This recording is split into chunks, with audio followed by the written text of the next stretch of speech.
We believe business has the greatest opportunity to change the world, and we're taking steps to prove it.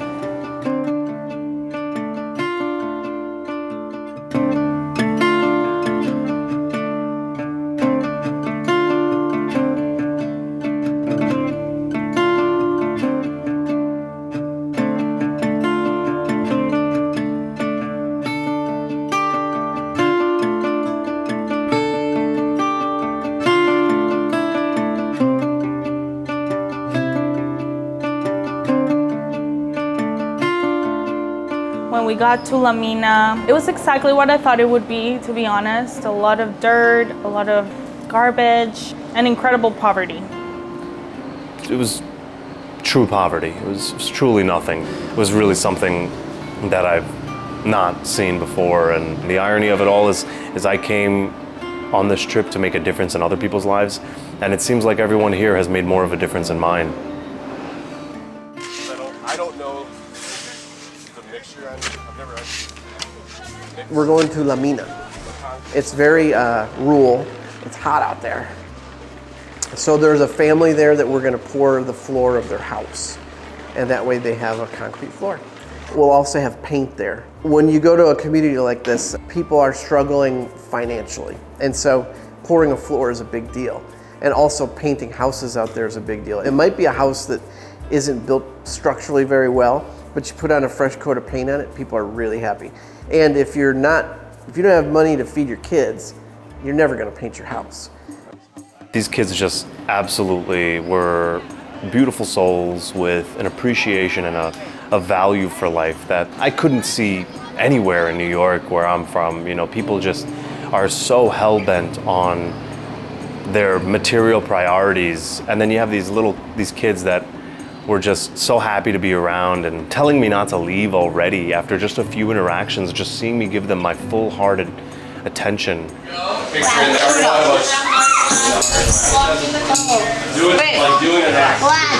I feel like, well, the one little boy that was, like, he just clung to me. I don't even know if I had looked at him and he decided I was his person.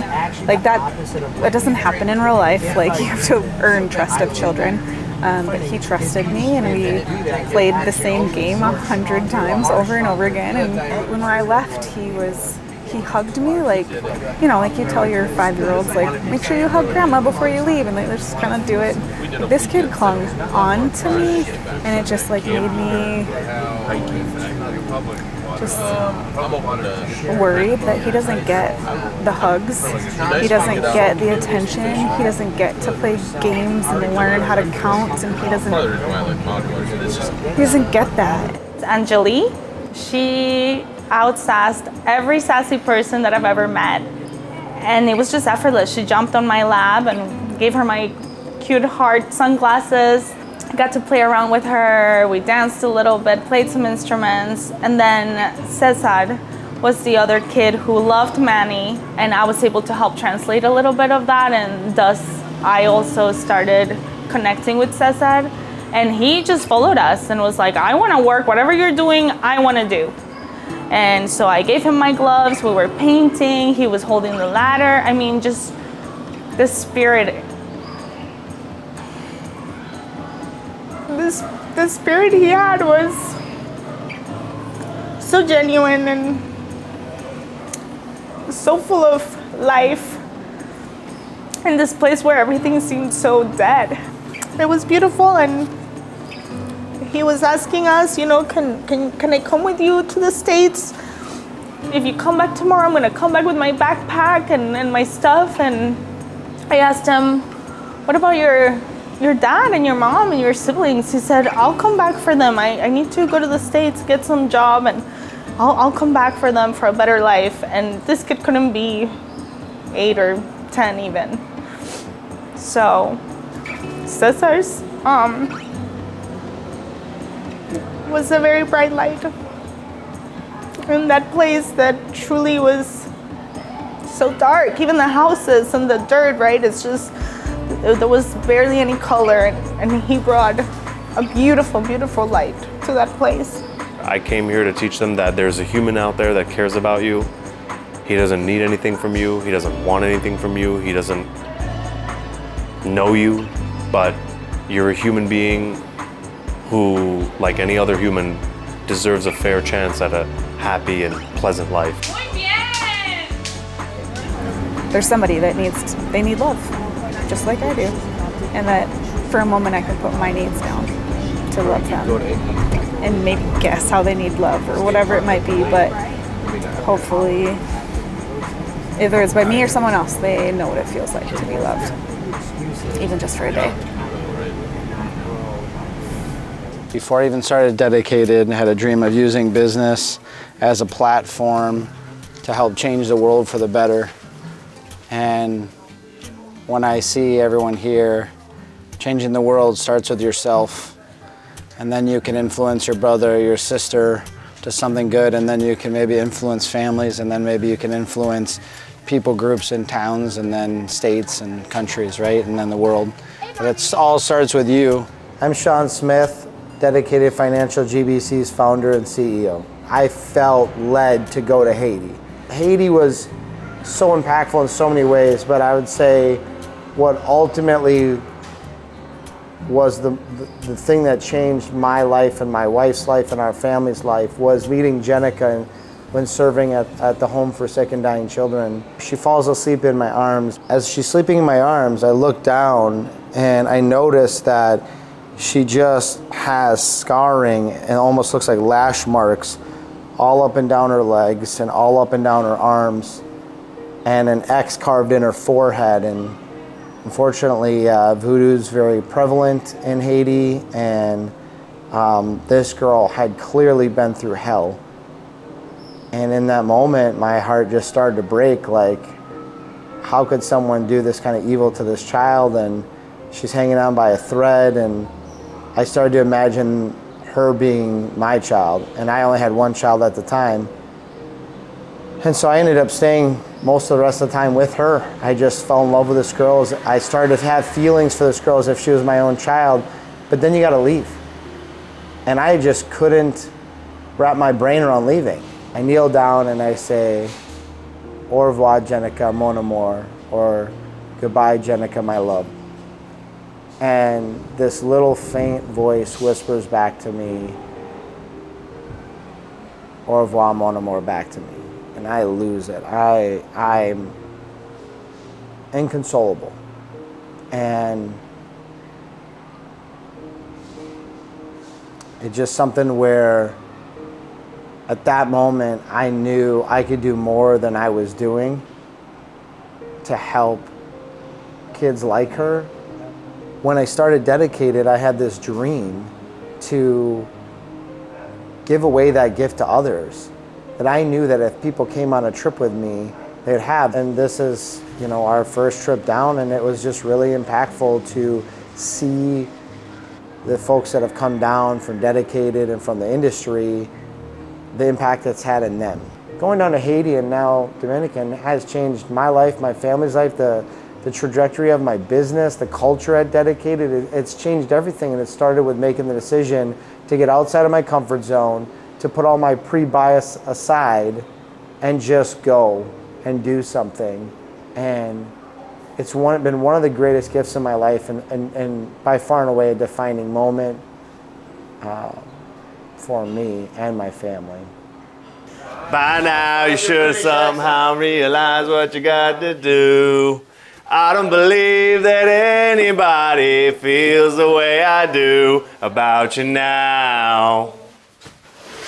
Backbeat, the word is on the street that the fire in your heart is out. Do all you know the words? I'm sure you've heard it all before, but you never really had a doubt. There's 13 of us, and we've counted to 13 150 times this week. We've got people that own businesses, people that are new to Dedicated, people that don't work at Dedicated. We've got a father-daughter combo. Ryan and I are in a relationship. We've got people from age 15 to in the 50s. Yeah. We've got people that are probably fairly wealthy and people that are just figuring stuff out. And so it's just quite a mix of individuals. Ready, set, go. Go!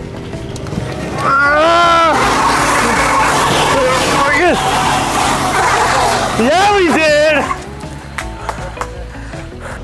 There were moments like getting the van pushed through that hump on the mud that, you know, we all had to join forces and shove that car all together. Courtney, Sean, Terry, people all just jumped in there, and these are people that I didn't even know a week ago. I didn't know their names. I had no idea who they were, and here I am knowing about their family and about their qualms and problems. I've seen some of them cry, and then we've just built this incredible bond.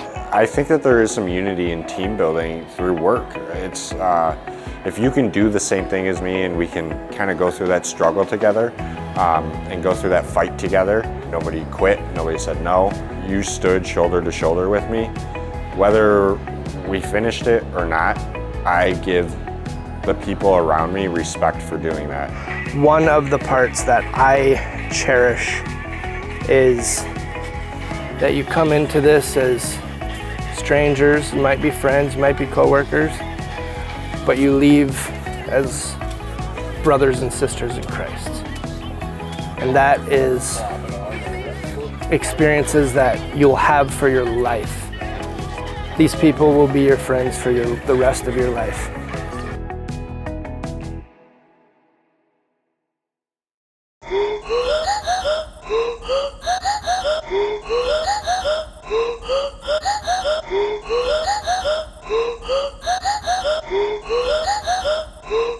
I'm very excited to go to the other side we're going to. They say it's pretty much gang controlled. So I'm very much looking forward to seeing what that's like, how they live, and how we can be of service. I think when we go to the hole, that's going to be intense. It even has the name The Hole. I mean, come on. The Hole is a community of people that had nowhere to go, that took a part of the city where water, drainage, sewage runs off kind of in between the communities in like a valley, and they turned it into their city that would flood with the rain. It's full of garbage. What it was to me is it was just, they had nowhere else to go, and they've made this their home for the last 53 years.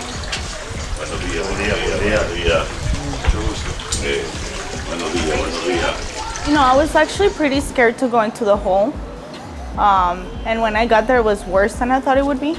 I mean, you just walk in and the smell of rotting garbage and the faces you see are truly grim. And then you see this cute little kids running around playing with actual garbage. Those are their toys.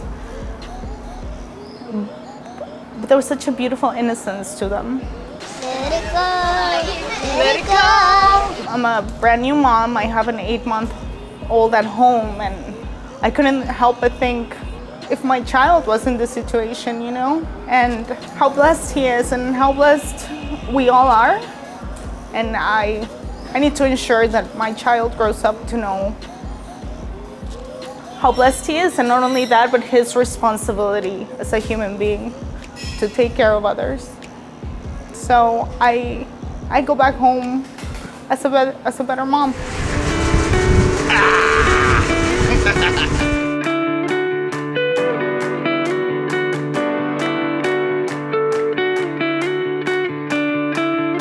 It's a beautiful thing to see that we're able to have so many humans come together and join forces. And in that unity, different religions, different backgrounds, different skin colors, different ethnicities, different plans for life, even competing businesses. But we came together to do something for the greater good, to do something for these people that have nothing. Even if you're not a religious person, I think you'll feel fulfilled in a way that you've never been fulfilled, especially if your world is highly focused on, you know, worldly gains of money and wealth and power. If you want to teach service and see service work and help people under your umbrella, this is like the thing to do. It's awesome. When you're so far disconnected from what's going on with your money or where you're going, it's hard to really get too tied up in it, I feel. And getting down here and seeing it helps you really see what impact you're really making on people's lives, right? That are making life-changing impacts, like life or death sometimes impacts. I've laid concrete floors, but the purpose of what we were doing it for and what that family got out of us laying that floor was night and day, and appreciated more than any time anyone's probably ever laid a concrete floor in the United States. It's like, you know, this means so much to these people and will for the rest of their life, just one little slab. These are children with passions and desires, needs, and they're suffering. They're suffering immensely to a point that would move you to tears if you saw it. And these parents are suffering immensely watching their kids suffer, and we can make a difference. And so the plan is to start doing these once to twice a year. I'd love to be doing them twice a year, once in the summer season and once in the winter season. Come down and have our clients, our team members, industry friends, vendor partners, and just quite frankly, anyone associated with what we're doing, say, come and see. Come and see why we're doing this and why it's so impactful, what's driving Dedicated's mission, vision, and values. And I hope people join us.